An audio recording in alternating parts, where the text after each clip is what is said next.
Nos acompaña el ministro de Salud, Juan Carlos Ceballos, quien se integró a la cúpula gubernamental el 21 de marzo, cuando ya se había decretado la pandemia por parte de la Organización Mundial de la Salud y en Ecuador regía el estado de excepción. Lo primero que tuvo que enfrentar es que la anunciada compra de 2 millones de pruebas no era cierta. Usted prometió 200.000. ¿Cuántas tenemos ahora, señor ministro?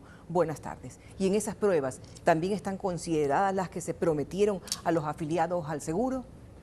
Buenas tardes, Tania. Gracias por la invitación.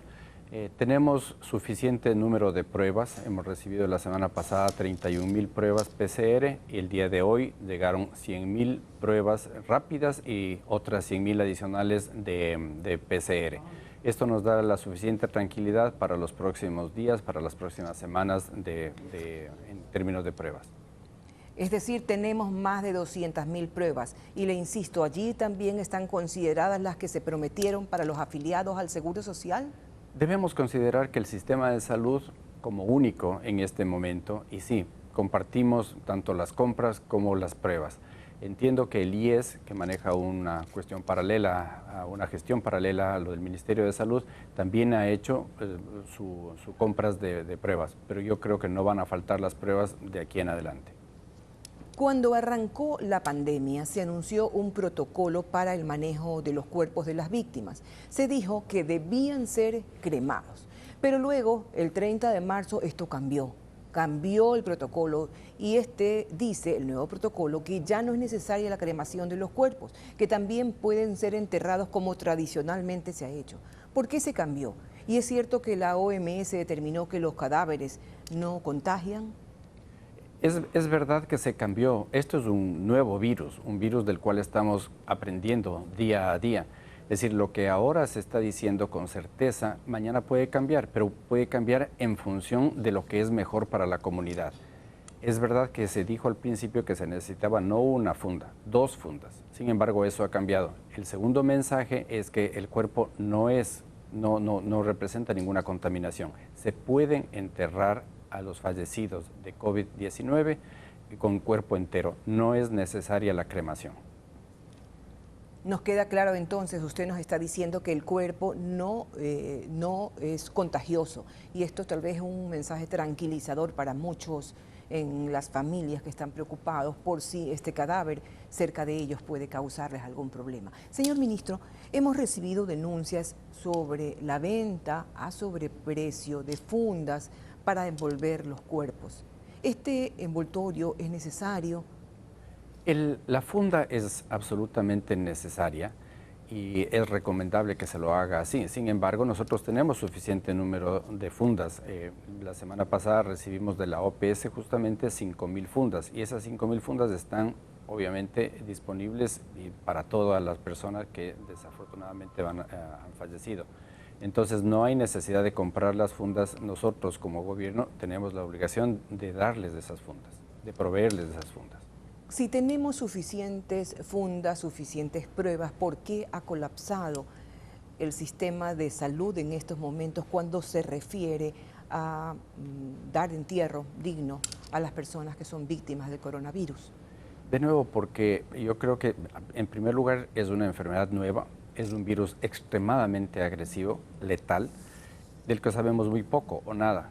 Y también otra reflexión. El 99%, si no la totalidad del manejo por parte estaba hecho por parte de los familiares, de los deudos de quien fallecía. Y de pronto, por asuntos de toque de queda y por las restricciones que el mismo gobierno ha puesto, nos enfrentamos a una situación que todas las muertes extrahospitalarias como aquellas hospitalarias son una obligación del gobierno. Esto provocó muchísimos problemas. Sin embargo, se creó en Guayaquil, de manera particular, un grupo de gestión formado por militares, por la policía, por los centrales de inteligencia y por el Ministerio de Salud para que se proceda de la manera más eficiente. Señor ministro, sí. Perdón que le interrumpa. Claro, cómo no. Dentro de los protocolos que se están manejando para el levantamiento de cuerpos, hay enorme preocupación por la pérdida de los cadáveres. ¿Será que dentro de los hospitales no se está actuando correctamente para identificarlos? ¿Por qué hay muchos cuerpos NN que se entregan y luego tenemos a muchísimos familiares que están pidiendo los cuerpos de sus víctimas? Se debe a un registro súper especial y déjeme volver a la pregunta anterior porque yo creo que es importante que se agilizó el proceso para tener solamente un documento. Ese documento es el único que va a servir, es el certificado de defunción que lo llena el mismo médico que va a hacer el levantamiento del cadáver. Y ese mismo documento en copia, al final del ciclo, al final de cuando ha terminado la guardia, el médico con su equipo lo sube al INEC, de manera que se registre bien. Hemos sido súper cuidadosos en términos de la identificación de los cadáveres. Manejar pocos cadáveres es muy fácil, manejar decenas de cadáveres es muy difícil. Sin embargo, y además cadáveres que ya están en una bolsa. Entonces tenemos dos maneras de hacerlo. La primera es una manija que va en la mano izquierda de la persona, del difunto, y otra identificación que va pegada fuera de la bolsa, de manera que la identificación justamente se haga de manera propicia y de manera fácil. Sin embargo, señor ministro, y no vamos a continuar en este tema, evidentemente hemos fallado en esta identificación y por eso hay tantas demandas y denuncias de la gente que pide por los cadáveres de sus fallecidos. Las cifras que dio recientemente el viceministro de Salud han generado también inquietudes. Él habló de 1.600 infectados en el sector de la salud y al menos 10 víctimas mortales. He tenido acceso a las cifras de la Junta de Beneficencia, por ejemplo, y solo en sus casas de salud hay 10 víctimas mortales en el frente de los médicos y un ausentismo del 30% en sus filas por dar positivo en coronavirus o tener sospecha. ¿Cuáles son las cifras reales? La cifra debe ser corregida.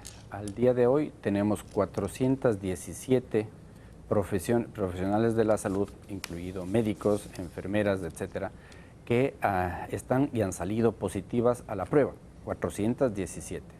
Sin embargo, hay un número importante de personas que son sospechosas de tener la enfermedad. Por ejemplo, las personas que que han tenido un contacto real próximo a alguien que está contagiado. Esas son los 1.000 y pico de sujetos, pero son 417. La pandemia, señor ministro, sí ha hecho revalorizar el trabajo de los profesionales de salud y otros. Y esos profesionales solo tienen una demanda: protección. A diario vemos videos caseros mostrando su indefensión ante el virus. ¿Cómo garantiza usted, como ministro de Salud, que estos médicos, enfermeras, técnicos, camilleros y más tengan lo que necesitan? Es una responsabilidad mía en primer lugar, que yo le he asumido con toda entereza. Es una responsabilidad del gobierno proveer los suficientes sistemas de protección para los equipos de protección para los médicos. Y hemos hecho distinciones muy claras. La primera es aquellos que están en real contacto con los pacientes críticos, que están intubados y por lo tanto los virus son los que están en el ambiente de una manera más cargada, van a tener una protección muchísimo mayor.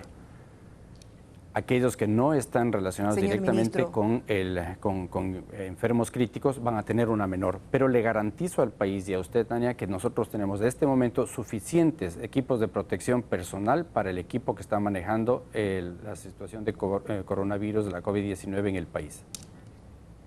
Que así sea, señor ministro. Y una pregunta final, por favor, muy corta. Han pasado 5 semanas desde que empezó esta pandemia o desde que ocurrió o se registró la primera víctima. ¿Podríamos decir que hemos llegado a lo que comúnmente se conoce como la curva, al menos en Guayaquil? Sí, si su pregunta está relacionada con Guayaquil, y yo podría hacer esto extensivo también para Guayas y Los Ríos, probablemente estamos ya, y no quiero sonar optimista para nada, pero hemos llegado a la cúspide de la primera curva. La curva del virus es una curva como una campana. Hemos llegado al final, estamos comenzando quizás ya la meseta. Me van a faltar un poco de información en estos próximos días para darle una aseveración más precisa al respecto. Pero el virus va a seguir su curva, un día va a terminar, va a descender y el virus va a desaparecer, obviamente como un sistema de contagio masivo, como es lo que ha sucedido hasta este momento. Muchas gracias, señor ministro. Juan Carlos Ceballos, el ministro de Salud.